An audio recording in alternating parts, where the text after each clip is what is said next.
A group of Nigerian care workers are currently facing deportation from the UK as we speak. In the last 2 weeks, several care workers have reached us to us informing us that their company have lost their sponsorship. You're going to hear directly from Nigerians who are being affected by this situation as we speak now. It is widely reported that the United Kingdom has become a hub for exploitation of care workers due to what is happening. Now let us hear. Mr. Speaker, over the past few weeks I've been contacted by a number of constituents who work in the health and care sector because they are concerned about the proposed changes to the rules surrounding indefinite leave to remain.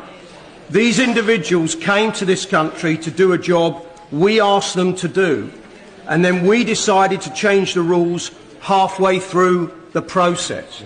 Does the Prime Minister agree that if we are to be a proud, rules-based nation, going back on our word to people who are contributing to our society and building lives here, is not only just unfair, it's also profoundly un-British?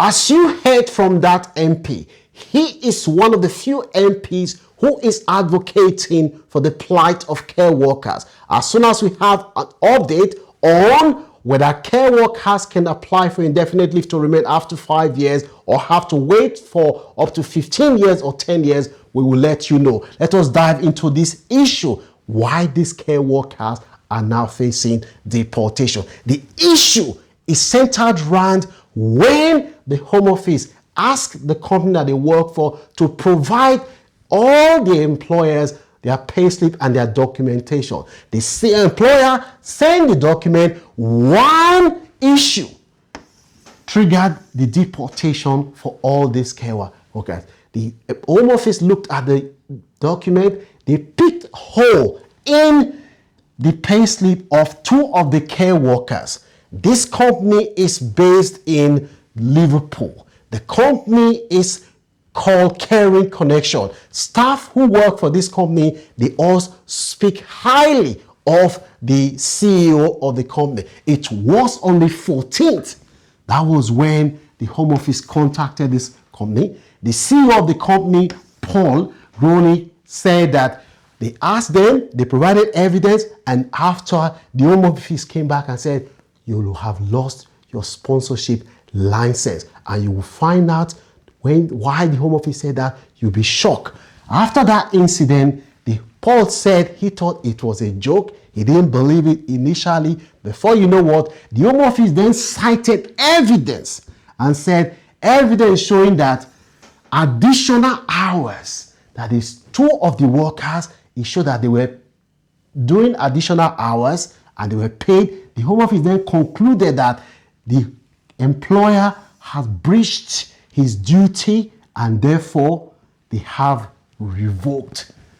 On the balance of probability, they've revoked their sponsorship license immediately. There's no explanation. That was what he said. Meanwhile, the company denied and explained that the additional hours which the Home Office picked, that it was overtime, that they used a separate pay rate to pay for overtime, that they have not breached any Home Office guideline, and they said this is not fair. Each of the people that work for the company, as I speak to you today, the migrant, they are now in serious trouble. Their fate in the UK is hanging in the balance. The owner of the company has said this is not just a job, that he sees his staff just like his family, that they've gone on holiday together, that he treats them well, and the workers themselves, they have come out to say, you know what, Paul is one of the best workers. Let us hear from this Nigerian lady, Zainab Adebuke. Zainab moved to the UK in 2023. She came to do a master's program and she got a job with this company, and she's an interim manager in the branch in Woro in Liverpool. She said she has built community, friendship, and independence, that it is not just a job, that this is her life because she enjoys what she does. She said, every day there's constant fear. I see it on my colleagues' face. Anxiety, sleepless night, emotional exhaustion, yet they continue to do the job. She said, we are living in constant fear. As I speak to you today, her life is on hold. Another Nigerian who works for the company is Paul. Paul moved to the UK in 2001, and Paul has a master's degree. He joined the company 2024, and he said he lives in Highton with his wife and 9-month-old child. The future of this child is at stake by the decision that the Home Office make. Paul said, Caring Connection has been amazing. They actually care. The situation is causing a lot of anxiety for us. They sent us a letter giving us 60 days to leave the country. I am the homeowner. I have built a life here. Everything could end overnight. Can you imagine how Paul and his young family, they are feeling now? As we speak today, this staff that work for this company, they're having sleepless night because of what is happening. Paul said that these workers, they pay their taxes, they work full time, they are contributing to the UK, they are doing a lot of jobs that most British people do not want to do.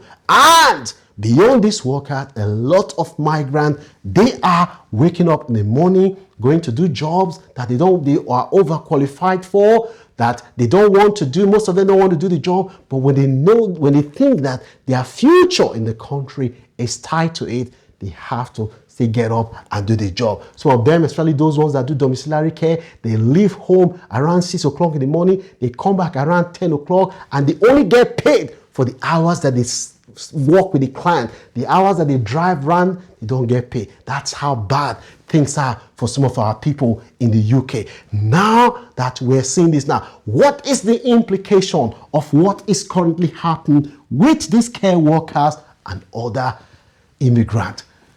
Visa security can collapse suddenly due to employers' issues. Fear and anxiety spread across care worker sectors.